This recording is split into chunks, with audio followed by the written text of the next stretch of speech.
Assalamualaikum warahmatullahi wabarakatuh. Perkenalkan, nama saya Eni Sulistiani. Pada kesempatan kali ini, saya akan menyajikan materi mengenai konsep dan teori ekonomi Islam dari masa lalu dan masa kini. Apa sih ekonomi Islam itu? Ekonomi Islam merupakan sebuah ilmu yang mempelajari tata kehidupan masyarakat dalam melakukan kegiatan ekonomi yang meliputi alokasi dan distribusi sumber daya alam yang diimplementasikan berdasarkan Al-Quran, hadis, ijma, dan qiyas sesuai dengan prinsip syariat Islam yang digunakan untuk mewujudkan kesejahteraan umat. Sejarah ekonomi Islam sendiri dibagi menjadi beberapa fase. Yang pertama adalah fase pondasi. Fase pondasi ini dimulai dari awal sejarah Islam berkembang hingga tahun 450 Hijriah atau 1058 Masehi. Kemudian fase kedua adalah fase kemajuan. Dimulai tahun 450 Hijriah atau 1058 Masehi hingga 850 Hijriah atau 1446 Masehi. Yang ketiga adalah fase stagnansi yang dimulai pada tahun 850 Hijriah hingga 1350 Hijriah, dan yang keempat adalah fase kebangkitan yang dimulai tahun 1350 Hijriah sampai dengan saat ini. Pada fase pondasi sendiri terbagi menjadi 3 periode. Yang pertama adalah periode kepemimpinan Rasulullah Shallallahu Alaihi Wasallam, yang kedua adalah kepemimpinan Khulafaur Rasyidin, dan yang ketiga adalah pada masa Bani Umayyah dan Bani Abbasiyah. Pertama adalah kepemimpinan pada masa Rasulullah Shallallahu Alaihi Wasallam.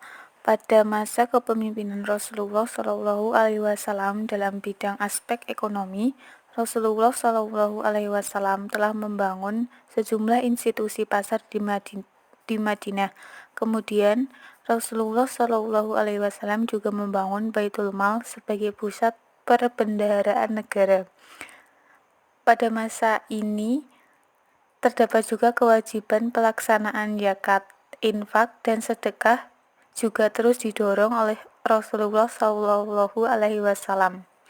Kemudian rambu-rambu atau aturan bisnis juga mulai diatur. Peran penting Rasulullah pada masa perekonomian ini adalah Rasulullah Shallallahu Alaihi Wasallam mewariskan dua pondasi utama dalam ekonomi, yaitu Al-Quran dan Sunnah. Yang kedua adalah pada masa kepemimpinan Khulafaur Rasyidin. Yang pertama pada kepemimpinan Abu Bakar As-Siddiq. Pada masa ini Baitul Mal dijalankan lebih sistematis. Kemudian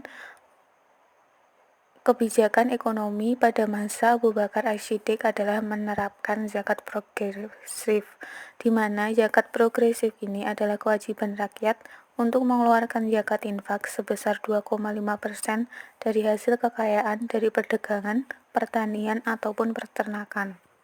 Kemudian yang kedua pada masa kepemimpinan Umar bin Khattab. Pada masa kepemimpinan Umar bin Khattab yang beliau lakukan dalam hal bidang ekonomi adalah yang pertama membangun institusi hizbah untuk pengawasan pasar, dan yang kedua adalah melakukan usyur atau disebut juga bea cukai, dan yang ketiga adalah kebijakan kharaj yang merupakan pajak akan tanah. Pada masa kepemimpinan Utsman bin Affan, beliau hanya meneruskan dan mengembangkan sistem ekonomi yang telah digagas oleh pemimpin-pemimpin sebelumnya. Yang menjadi perbedaan adalah beliau tidak mengintervensi sistem pasar. Kemudian yang kedua adalah harta untuk menghitung zakat adalah harta yang tampak saja. Masa kepemimpinan Ali bin Abi Thalib, kaum muslim secara resmi mencetak mata uang sendiri, dan yang kedua adalah pemerataan distribusi uang telah diperkenalkan. Pada masa Bani Umayyah dan Bani Abbasiyah, secara umum ekonomi umat Islam tumbuh secara signifikan. Arus urbanisasi juga semakin meningkat dan perdagangan juga semakin marak seiring makin meluasnya wilayah Islam. Terdapat juga beberapa karya di bidang ekonomi dari beberapa tokoh. Yang pertama adalah Abu Yusuf, Al-Mawardi, Al-Syaibani, dan Abu Ubaid. Yang kedua adalah fase kemajuan. Pada fase ini banyak karya intelektual termasuk di bidang ekonomi.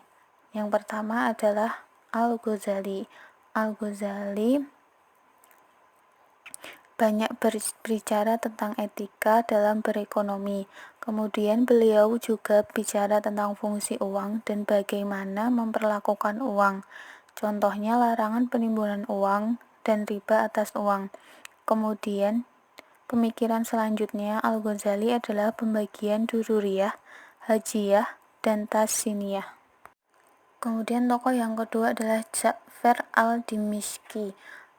Ja'far al-Dimishqi menghasilkan karya berupa buku Al-Iyasyarah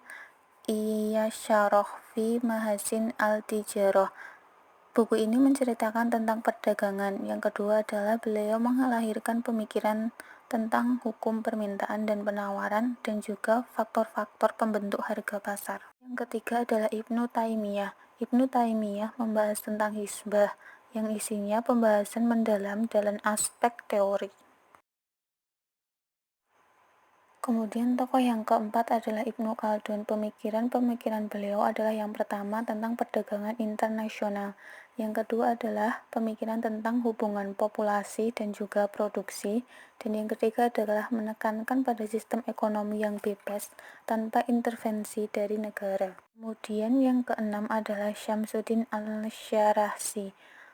Syamsuddin al-Arashi banyak mendiskusikan tentang konsep-konsep tentang sharing and profit. Tokoh yang keenam adalah Ibnu Qayyim.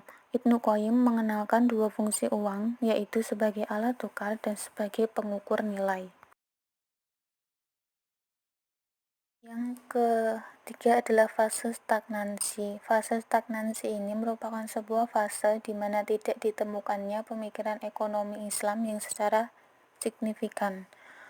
Pada masa ini, ulama fikih cenderung lebih banyak mengutip pemikiran para ulama sebelumnya dan mengeluarkan fatwa berdasarkan mazhab mereka masing-masing. Pada abad 19 Masehi dan awal 20 Masehi, terdapat sejumlah tokoh mendorong pengembangan pemikiran berbasis Al-Quran dan Sunnah. Di antaranya adalah Syekh Waliullah. Pada masa ini, Syekh Waliullah mengeluarkan buku Hujjatullah al-Balighah yang menjelaskan manusia adalah makhluk sosial. Dan yang kedua adalah beliau menjelaskan alasan turunnya perekonomian dan peradaban Mughal. Kemudian yang kedua adalah Muhammad Iqbal.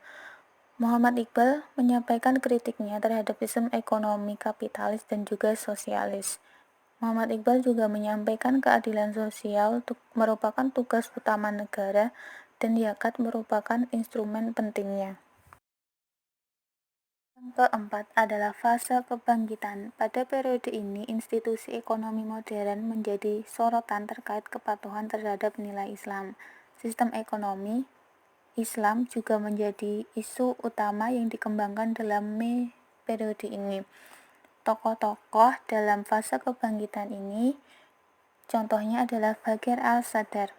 Bagir al-Sadar ini memberikan kritik sosial dan kapitalis dengan karyanya yaitu Iqtisaduna dan Falsafatuna.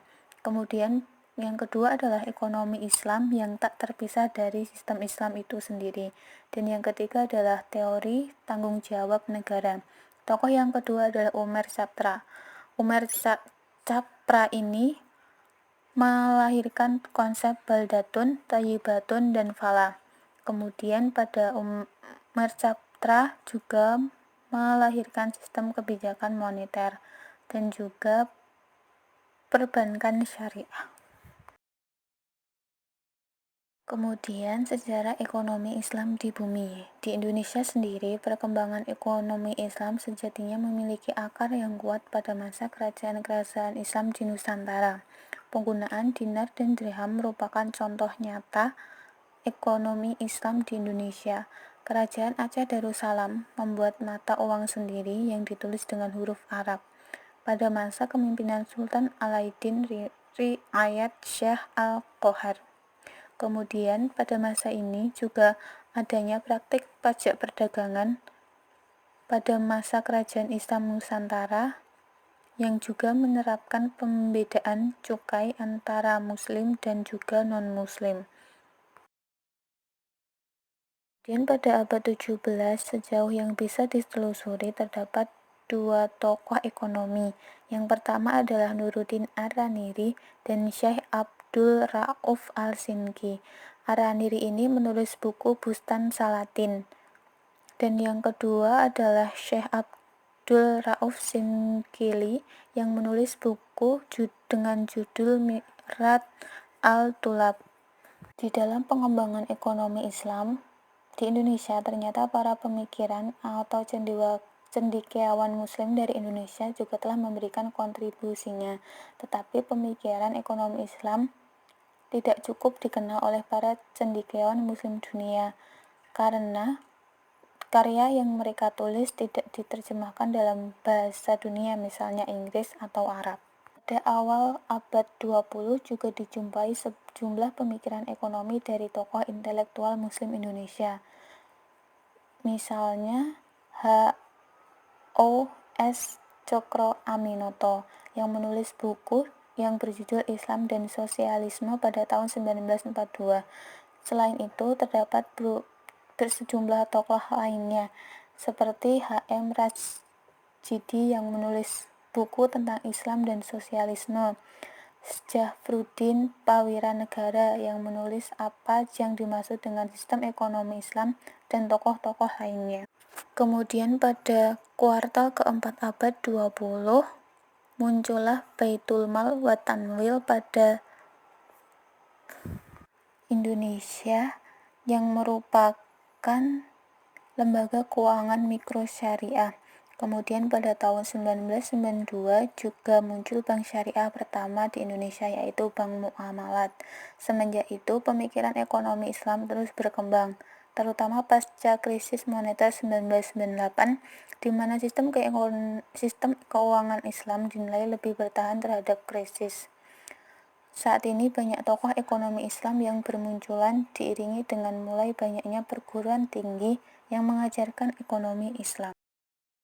Sekian presentasi dari saya, kurang lebihnya saya mohon maaf. Wassalamualaikum warahmatullahi wabarakatuh.